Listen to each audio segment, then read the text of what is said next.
Seguimos aquí en el Comal, gracias, mucha información este lunes 24 de octubre, muy movidito de información y está con nosotros y le agradecemos a Josué Ángel González, es cofundador y director de análisis político y seguridad, para que nos hable de esto, la expansión del cártel Jalisco Nueva Generación, que ya pues hasta acá están, ¿no? Desde hace rato anda por acá. Sí, pero que crecen y bueno, como que son los que tienen ahorita el poder, podemos Que decir.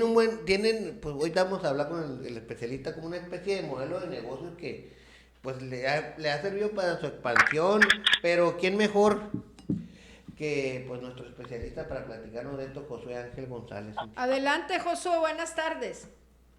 Hola, ¿qué tal? Buenas tardes, Cintia, Daniel, ¿cómo están? Bien, gusto de Pues saludarlos. sí, completamente. El Cártel Jalisco Nueva Generación, digamos, es un grupo relativamente nuevo si se compara, por ejemplo, con el Cártel de Sinaloa. Es decir, de manera independiente tendrá, si acaso, una década y es el que ha tenido la mayor capacidad de expandirse en los últimos años. Por diferentes razones. Uno lo señalaba, me parece bien, Daniel, que tiene que ver con justamente un modelo de negocios establecido, ¿no? Que se dispersa a través de diferentes subcélulas. Y otro también por las relaciones que ha tenido con diferentes agrupaciones de áreas geográficas específicas, ¿no? Como pudiera ser aquí en el centro del país, como la Unión Tepito o algunas otras agrupaciones, y también en la frontera las reminiscencias del cártel de Tijuana y del cártel de Juárez, pero sí ha tenido esta capacidad de establecer alianzas por diferentes partes del país.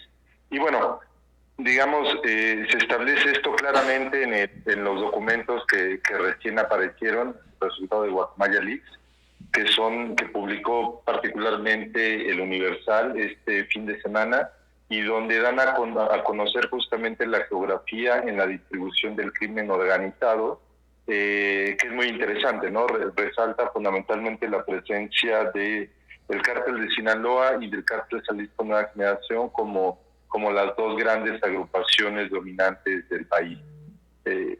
Sí. En esta expansión del cártel de Jalisco Nueva Generación, ¿qué podemos esperar? Evidentemente, su expansión significará pues un derramamiento de sangre aún mayor, sobre todo tomando en cuenta la política de abrazos y no balazos, ¿no? Sí, yo creo que podría ser definido, así bote pronto, como el principal cártel del sexenio. Justamente por lo que mencionas, en los informes estos del mapa que sacó el Universal, que es resultado de más de 50 reportes de inteligencia que fueron revisados por el periódico, se señala que no solamente tiene como una de sus características principales justamente el expansionismo territorial, sino también que es un generador de la violencia, ¿no? Es decir, para ampliarse, se ha ampliado no solamente por estas relaciones con otros grupos, sino también por la capacidad de fuego y por la capacidad de desplazar a otras organizaciones, y porque disputa violentamente los diferentes mercados. Me parece que el ejemplo más claro de un ingreso en un estado de manera violenta y que aumentó el tema de los homicidios, sobre todo, fue el caso de Guanajuato en 2016, 2017, 2018, en el que entró a disputar violentamente el robo de hidrocarburos, la extracción de hidrocarburos, en contra del cártel Santa Rosa de Lima. Pero actualmente también hay algunas ciudades donde la violencia está pues, en sus mayores niveles históricos, más bien estados, como es el caso de Zacatecas, donde justamente se disputa con el cártel de Sinaloa las rutas, ¿no? Los territorios de tránsito, de trasiego de drogas. Entonces, sí, esta, digamos, capacidad de expansión también va acompañada con una forma violenta de tratar de crecer en el territorio y en los diferentes mercados. Josué, yo recuerdo hace años, no me acuerdo si 5 o 6 años, platicando con un policía, me decía que la característica de este cártel era que era muy sanguinario, ¿no? Que como que quería dejar huella, de llamar la atención. No sé si cambiaron su manera de actuar, en aquel tiempo aquí estuvieron apareciendo unas hieleras con cabezas y él me decía, según información que manejaba de manera pues extraoficial, que confiaba que se trataba de este cártel. Bueno, yo creo que uno de los primeros grupos que, digo, marcó un parteaguas en términos de la violencia, o sea, no, en el país desde hace décadas y décadas existen los homicidios, pero tal vez los homicidios con tales niveles de violencia, me refiero, por ejemplo, descuartizados o desmembrados, o no quitar cabezas y demás, fue algo relativamente reciente que empezó a surgir con los Zetas, más o menos 2010, 2011. El cártel Jalisco Nueva Generación es de alguna manera un heredero de ese tipo de violencia que han ejercido. Por diferentes razones. Creo que una de las principales es que pues sí tiene miembros de algunas corporaciones policiales, municipales, estatales, incluso de sectores de la Policía Federal y de las Fuerzas Armadas, lo cual también inscribe otro tipo de ejercer pues estos actos violentos, ¿no? No es lo mismo una persona que no tenga esta formación de armas y esta formación militar a alguien que sí lo tiene, ¿no? No solamente queda patente en esa parte, sino también su forma de operación, su forma de despliegue. Si ustedes lo han visto, sobre todo en las últimas presentaciones que, por ejemplo, en la mañanera se han dado relacionadas con el cártel Jalisco Nueva Generación, pues las fotos que se tienen, ¿no? Los videos incluso que uno puede ver en YouTube, pues el tipo de vehículos que utilizan, ¿no? Perfectamente blindados, el tipo de armamento, el tipo de equipamiento táctico que tienen, la forma en la cual se dirigen entre ellos. Puedes ver cierta educación en términos de las armas, ¿no? Lo cual evidentemente convierte a los grupos del cártel Jalisco Nueva Generación, especialmente a los grupos de élite, en batallones, ¿no? En batallones de guerra dispuestos a disputar violentamente diferentes mercados. Pero sí creo que es una de las características fundamentales que tiene la agrupación el tema de la violencia.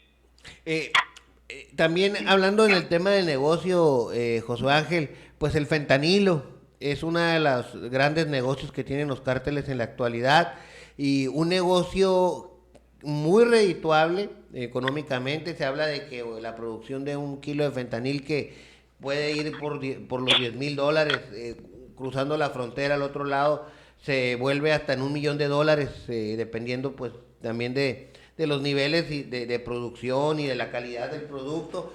Pero eso está generando una crisis muy severa en Estados Unidos, en algunos estados en los que prácticamente el fentanilo ha sido un azote tremendo. Estamos viendo la alerta esta reciente por el tema del que viene el Halloween y pues cómo tienen miedo de que estos fentanilos de colores que ya los han detectado en golosinas lleguen a muchos niños y pudiera causar pues muertes. Hay lugares donde se está hablando de cancelar pues esa tradición que es tan estadounidense.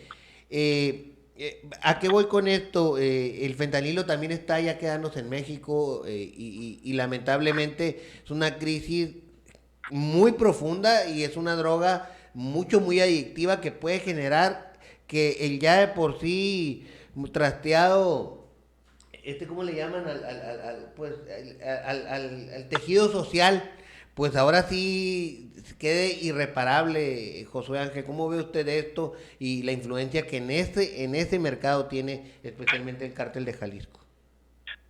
Sí, bueno, el fentanilo es una droga que llegó a revolucionar el mercado, ¿no? La producción, el trasiego, la distribución, el consumo. Se cree que en Estados Unidos en el último año murieron más de 100,000 personas, ¿no? Y prácticamente en los últimos no sé, del año 1999 para acá, han muerto más de 1 millón de personas por sobredosis en el consumo de opioides, y actualmente esos opioides más buscados al tema del fentanilo.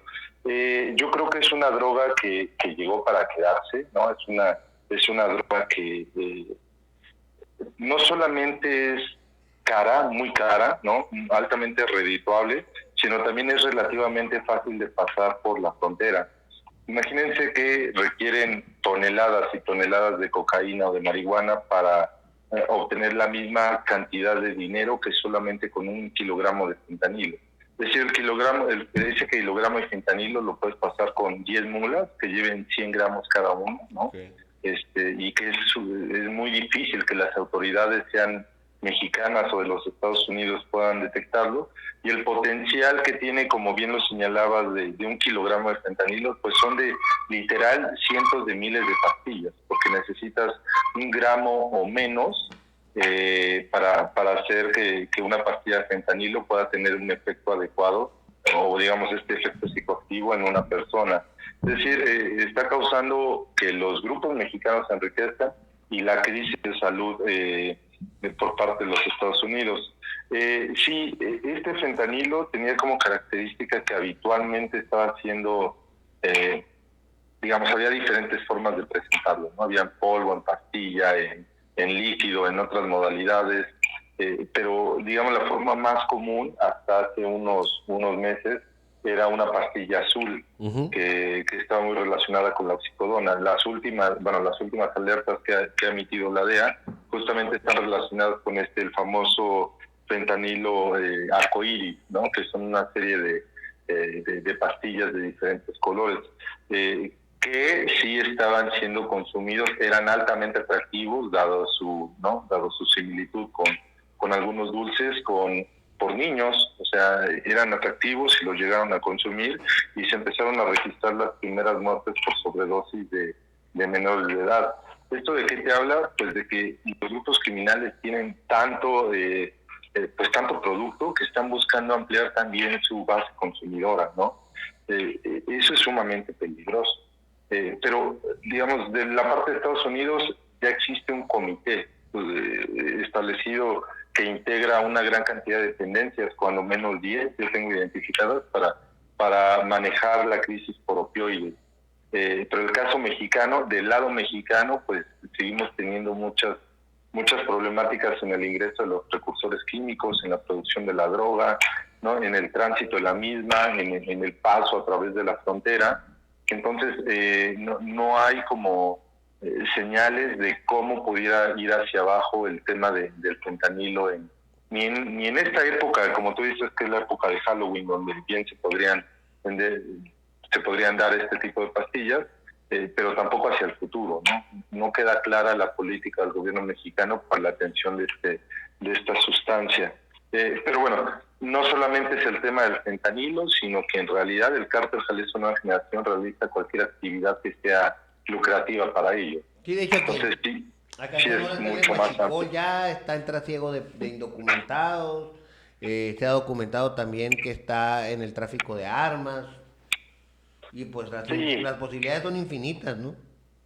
Y luego no solamente eso, también hay que tomar en cuenta que no son solamente las actividades ilícitas, sino también diferentes empresas que tiene para realizar actividades ilícitas. Yo, por ejemplo, hice una investigación donde se identificaron cerca de 70 empresas, y cuáles eran los rubros a los cuales se dedicaban estas empresas legales, ¿no? Que, bueno, menciono solamente algunas: podían ser gasolineras, hoteles, aerolíneas, agencias turísticas, compañías de agricultura, publicidad, arquitectura, restaurantes, empresas para la venta de boletos, desarrollos residenciales, empresas de bienes raíces, entre otros aspectos. Con esto lo que les quiero comentar es que tiene un pie en el ámbito ilegal, ilícito de la violencia, pero tiene otro pie donde tienen empresas perfectamente legales, donde cumplen todas las obligaciones jurídicas y fiscales, y donde nadie le puede reclamar por ese tipo de empresas que cumplen con lo que el Estado o el municipio o la federación establece como obligatorio para su funcionamiento, ¿no? Entonces, también es importante llamar la atención en esos temas. Muy bien, pues le agradecemos mucho al cofundador y director de Análisis Político y Seguridad, Josué Ángel González, por platicar con nosotros. Muchas gracias a ustedes, que tengan excelente día. Gracias, un fuerte